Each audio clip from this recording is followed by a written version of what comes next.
Film industry नहीं, पूरी दुनिया एक बहुत नाजुक दौर से गुजरी जिसका नाम है कोविड। हमें ये बहुत जरूरी है कि हम दर्शकों को बहुत प्यार से, हम बहुत विनम्र होकर, बहुत हम्बल होकर हम उन्हें कहें कि प्लीज आप आके हमारी फिल्म देखिए, ना कि ये कहकर के भाई आप हमको नहीं देखना चाहते तो मत देखिए। प्लीज, यही ऑडियंस है जो आपको आसमान पे बिठाती है, तख्त पे बिठाती है, वो एक सिंहासन पे बिठाती है, और वही ऑडियंस है जो आपको जमीन पे गिरा सकती है, और ये हुआ है।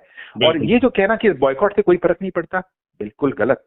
क्योंकि कुछ लोग हैं, ये भी लोग हैं, इनके भी फीलिंग्स हैं, इनकी भी भावनाएं हर्ट होती है। तो जब ये जो लिखते हैं सोशल मीडिया पे, वो इसलिए लिखते हैं क्योंकि उनकी भावनाएं, उनकी जो फीलिंग्स को हर्ट हुआ है। आप तो खैर, आप तो एक एक्टर हैं, आप तो अपना काम करके चले जाएंगे, प्रमोशन करके चले जाएंगे, बट वो जो प्रोड्यूसर है, वो जो स्टूडियो है, जो डिस्ट्रीब्यूटर है, और वो जो एग्जिबिटर्स है, एग्जिबिटर्स का सोचिए जो फिल्म लगाने वाले हैं।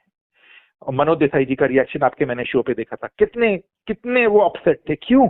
क्योंकि आज स्थिति ऐसी है कि सिनेमा घर में लोग आ नहीं रहे हैं, और आप कह रहे हैं उनको जाओ, नहीं देखनी तो मत देखो। हे हाय गाइस, फिल्म फीवर में आप सभी का बहुत बहुत स्वागत है। दोस्तों, इस वक्त है हमारे साथ फिल्म इंडस्ट्री के जाने माने ट्रेड एक्सपर्ट और एनालिस्ट श्री तरन आदर्श। बहुत बहुत स्वागत है सर आपका फिल्मी फीवर में। बहुत बहुत शुक्रिया रवि, आपसे बात करने का फिर दोबारा मौका मिल रहा है और बहुत खुशी हो रही है। Thank you so much sir. और एक पॉजिटिव साइन हमें दिख रहा है जब से ब्रह्मास्त्र का एडवांस बुकिंग स्टार्ट हुआ है, और आपने उसके रिपोर्ट भी आपने पेश किए हैं। तकरीबन 11 से 12 हजार टिकट सोल्ड आउट हुए हैं, और 63% जो है फर्स्ट डे का ही हो चुका है एडवांस बुकिंग। ये कितना पॉजिटिव साइन मान रहे हैं, और क्या एक्सपेक्ट कर रहे हैं आने वाले वक्त में कितना एडवांस बुकिंग हो सकता है? फाइनली मैं कहूंगा कि फिल्म इंडस्ट्री ने राहत की सांस ली, क्योंकि जो एक दौर से गुजर रहे हैं, हम अभी गुजर रहे हैं, वो बहुत नाजुक दौर है, बहुत गंभीर स्थिति है फिल्म इंडस्ट्री की। ये कहना बिल्कुल गलत नहीं होगा कि film industry, Hindi film industry की बात कर रहा हूं मैं जी, उस हवाले से, तो चूंकि इतने फ्लॉप आई है, आईसीयू में है।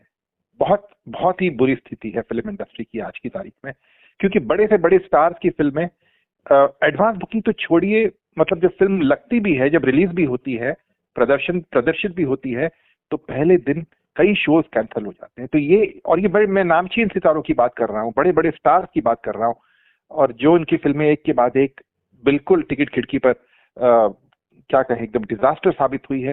तो ये एक चौंकाने वाली बात है, ये फिल्म इंडस्ट्री के लिए बहुत ही एक शॉकिंग बात रही है।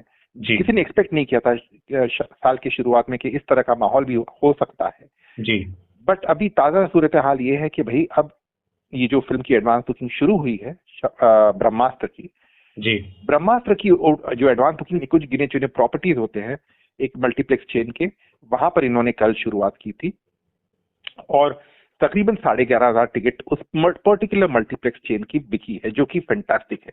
आज बाकी जगह की ओपनिंग भी शुरू हुई है, मल्टीप्लेक्स चेन जो बाकी हैं, INOX as well as Cinepolis, और उनकी भी तेजी से टिकटें जो कहते हैं ना कि बिक रही है। तो कहने का मतलब यह है कि जो एक मायूसी का जो एक बहुत ही ग्लूमी सिनारियो था फिल्म इंडस्ट्री के भीतर, और जो बाहर लोग देख रहे थे और कह रहे थे, टिप्पणी कर रहे थे कि भाई फिल्म इंडस्ट्री का शायद ये अंत है, रुकिए, ये बिल्कुल नहीं है, ये शायद एक कड़वा फेज था, या एक बहुत ही नाजुक दौर था, और होपफुली, मतलब फिंगर्स क्रॉस्ड, ब्रह्मास्त्र से हम वापस पटरी पर आ जाएंगे।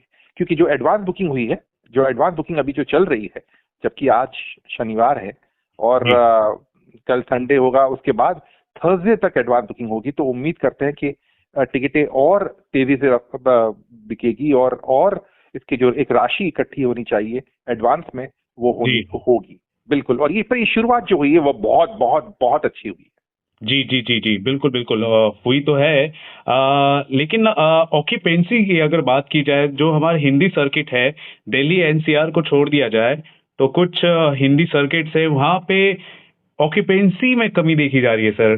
फिर देखिए, कई जो मास पॉकेट्स होते हैं, वो शुक्रवार यानी जो पहला दिन होता है उस पर डिपेंड करते हैं, जिसे हम कहते हैं स्पॉट बुकिंग जी, जिसके बारे में मैंने आज लिखा भी है कि जो मास पॉकेट्स है, चाहे वो मध्य प्रदेश हो, छत्तीसगढ़ हो, चाहे वो गुजरात हो, चाहे गुजरात में भी थोड़ी बहुत एडवांस बुकिंग होती है, कई जगह और पे भी होती है, मैं डिनाई नहीं करता, बिहार हो, उत्तर प्रदेश है, यहाँ पर भी एडवांस लगती है। बट कहने का मतलब ये है कि वो डिसाइड करेगा शुक्रवार का नंबर क्या है। हम्म।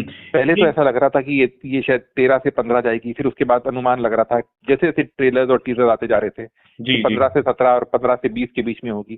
कई लोगों ने मुझे भी पूछा, मैंने भी कहा कि भी 15 से 20 की होनी चाहिए, क्योंकि रणबीर कपूर एक बहुत बड़ा स्टार तो है ही, but at the same time Brahmastra एक बहुत ही महंगी फिल्म है, एक बहुत ही बड़ी फिल्म है, और इसमें नामचीन सितारे, एक से बढ़कर एक दिग्गज सितारे, अमित जी हैं, रणबीर है, आलिया है, रणबीर आलिया पहली बार साथ में आ रहे हैं, और उनके अलावा नागार्जुना है, और कई और स्टार्स भी हैं जो स्पेशल अपीयरेंस में, आप जब फिल्म देखेंगे तो पता चलेगा। बट कहने का मतलब ये है कि ये एक बहुत बड़ी फिल्म है in terms of scale, in terms of star cast, in terms of जो पैसे खर्च किए गए उसको भी अगर आप मद्देनजर रखें तो ये बहुत बहुत ही एक महंगी फिल्म है, और उस प्रकार की ओपनिंग होना बहुत जरूरी है। अगर आप रणबीर कपूर की अगर फिल्में देखें जिन्होंने, और ये जो सारी, मैं शमशेरा की बात नहीं कर रहा हूँ, क्योंकि शमशेरा की तो एडवांस बुकिंग बिल्कुल नहीं लगी थी, मतलब लगी तो थी पर ना के बराबर ही लगी थी।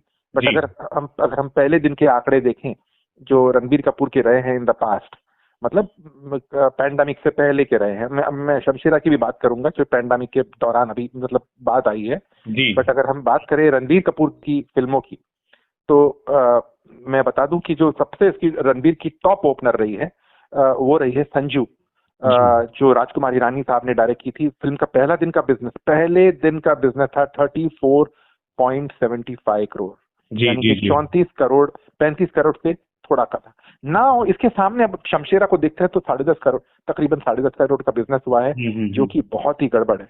और उम्मीद की जा रही है कि अब ये जो फिल्म है वो 20 करोड़ क्रॉस कर सकती है।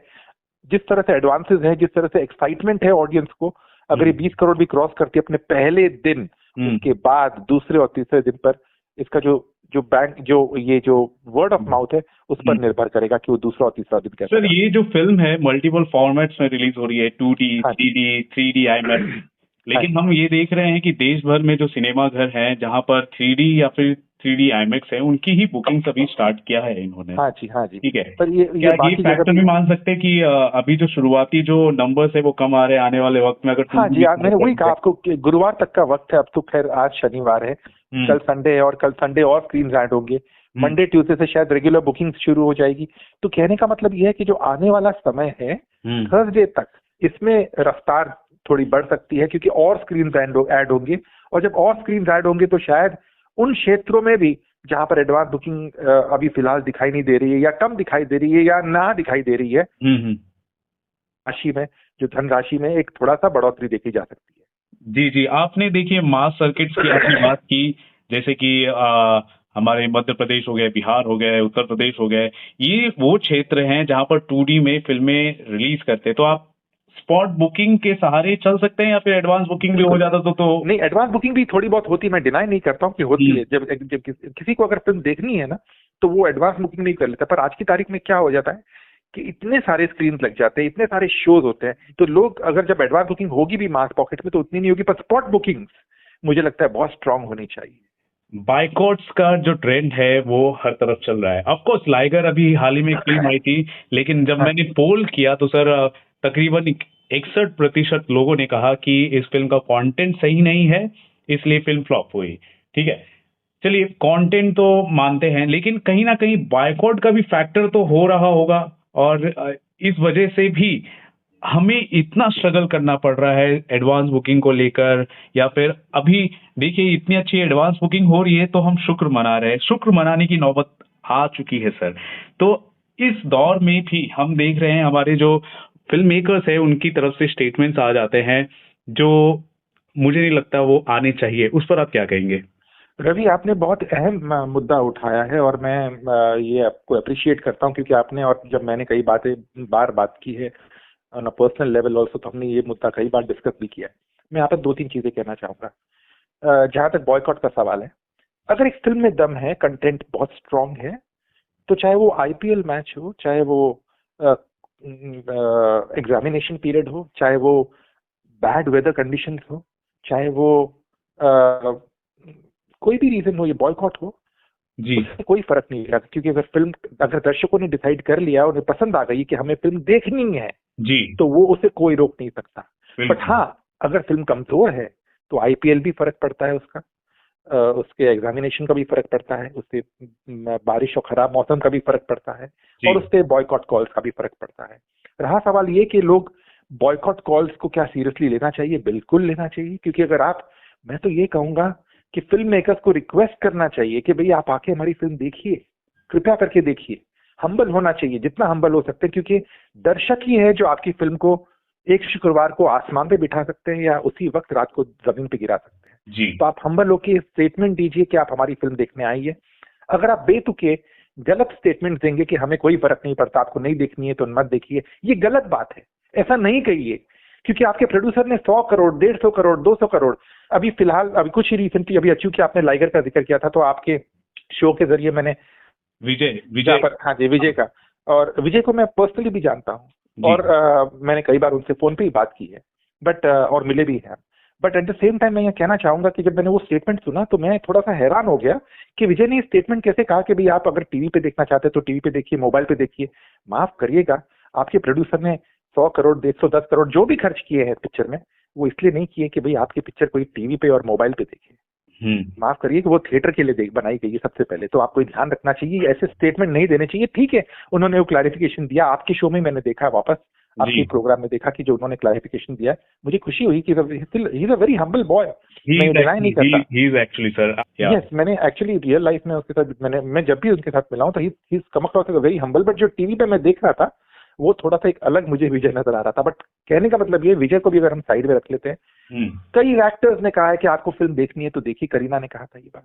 अब मैं ताजुब कर रहा हूँ, चौथी पीढ़ी है आप फिल्म इंडस्ट्री में, पृथ्वीराज कपूर साहब, राज कपूर साहब, आपके पिताजी रणधीर कपूर साहब, और आप चौथी पीढ़ी है आप, और आप ये कह रहे हैं, जबकि उन्होंने पूरी फिल्म इंडस्ट्री को जो कंट्रीब्यूशन दिया है, और आप कह रहे हैं जिनको फिल्म देखनी है देखती है, नहीं जिनको नहीं देखनी है मत देखिए। ये गलत बात है। आपके प्रोड्यूसर, चाहे वो आमिर खान हो, चाहे पुरी जगन्नाथ हो जिन्होंने लाइगर बनाई हो, उन्होंने 100 करोड़, 150 करोड़, 200 करोड़, 300 करोड़ जो भी खर्च किए फिल्म के लिए, इसलिए नहीं किए कि आप ऐसे स्टेटमेंट दें और ऑडियंस को दूर करें। ऑडियंस को पास में लेके आइए। फिल्म इंडस्ट्री नहीं, पूरी दुनिया एक बहुत नाजुक दौर से गुजरी जिसका नाम है कोविड, और उस दौर में बहुत कुछ बदला है, और हमें ये बहुत जरूरी है कि हम दर्शकों को बहुत प्यार से, हम बहुत विनम्र होकर, बहुत हम्बल होकर हम उन्हें कहे कि प्लीज आप आके हमारी फिल्म देखिए, ना कि ये कहकर के भाई आप हमको नहीं देखना चाहते तो मत देखिए। यही ऑडियंस है जो आपको आसमान पे बिठाती है, तख्त पे बिठाती है, वो एक सिंहासन पे बिठाती है, और वही ऑडियंस है जो आपको जमीन पे गिरा सकती है, और ये हुआ है। और ये जो कहना कि बॉयकॉट से कोई फर्क नहीं पड़ता, बिल्कुल गलत। क्योंकि कुछ लोग हैं, ये भी लोग हैं, इनके भी फीलिंग्स हैं, इनकी भी भावनाएं हर्ट होती है। तो जब ये जो लिखते हैं सोशल मीडिया पे, वो इसलिए लिखते हैं क्योंकि उनकी भावनाएं, उनकी जो फीलिंग्स को हर्ट हुआ है। तो उनको आप नजरअंदाज मत करिए, उनको रिक्वेस्ट करिए, और ऐसे अनाप शनाप स्टेटमेंट मत दीजिए, क्योंकि जब आप ऐसे स्टेटमेंट देते हैं तो फिर आप तो खैर, आप तो एक एक्टर हैं, आप तो अपना काम करके चले जाएंगे, प्रमोशन करके चले जाएंगे, बट वो जो प्रोड्यूसर है, वो जो स्टूडियो है, जो डिस्ट्रीब्यूटर है, और वो जो एग्जिबिटर्स का सोचिए जो फिल्म लगाने वाले हैं। और मनोज देसाई जी का रिएक्शन आपके मैंने शो पे देखा था, कितने वो अपसेट थे। क्यों? क्योंकि आज स्थिति ऐसी है कि सिनेमा घर में लोग आ नहीं रहे हैं, और आप कह रहे हैं उनको जाओ, नहीं देखनी तो मत देखो। किसी भी एग्जिबिटर की जान चलेगी कि ऐसा क्यों स्टेटमेंट दे रहे हैं। और बहुत अच्छा किया आपने रवि, जो आपने सब क्लैरिफिकेशन डाला, बहुत अच्छा किया, क्योंकि आपके जरिए हमें बहुत कुछ पता चला उस शो में, और बहुत कुछ पता चला कि जब विजय ने भी अपना क्लैरिफिकेशन दिया, that was very good. Thank you sir. We just want to grow the fever of Indian cinema, that's why we are here. अगर कुछ गलत भी हो रहा है तो हमारी कोशिश ये रहेगी कि हमारे स्टार्स, हमारे फिल्म मेकर्स कुछ ऐसा करें, वो वापस हमारे ऑडियंस का दिल जीते और हमारी इंडस्ट्री फले फूले। बिल्कुल सर, बिल्कुल, क्योंकि फिल्म इंडस्ट्री है तो सब कुछ है। और आप अगर फिल्म इंडस्ट्री को ही नजरअंदाज कर देंगे तो फिर कैसे आगे गाड़ी कैसे आगे चलेगी? क्योंकि एक प्रोड्यूसर के सहारे तो नहीं चलती, प्रोड्यूसर के साथ 200 फैमिलीज और भी होती है। पर अगर फैमिलीज को भी आपको साथ में लेके चलना है तो एक्टर्स को, सबको बहुत नम्र होना पड़ेगा। बिल्कुल। Thank you so much sir, आपने इस मुद्दे पर आपने अपना रिएक्शन दिया और कुछ डेटा हमारे सामने रखे कि एडवांस बुकिंग जिस हिसाब से ब्रह्मास्त्र को लेकर हो रही है वो काबिले तारीफ है, और हम उम्मीद करते हैं फ्राइडे तक जो भी सिनेरियो सामने आएगा वो पॉजिटिव हो और फिर से एक बार फिल्म इंडस्ट्री फले फूले और एक बॉक्स ऑफिस पे नए रिकॉर्ड्स कायम हो। मैं एक बात सिर्फ एक ऐड करना चाहूंगा आपकी, सॉरी टू मैं इंटरप्ट किया पर, कि अब एडवांस बुकिंग तो लग गई है, अब सारा दारोमदार फिल्म पर है, भाई फिल्म को डिलीवर करना पड़ेगा जी, क्योंकि जब ऑडियंस की एक्सपेक्टेशन बहुत रहेगी, और अगर फिल्म 19-20 रही तो वो नहीं चलने वाला, 21 होना चाहिए 20 में से। बिल्कुल बिल्कुल, हम यही उम्मीद करते हैं कि 21 हो, और 21 से फिर दुगना हो, तिगुना हो, और डायरेक्टली 400 हो जाए। Thank you so much sir. Thank you.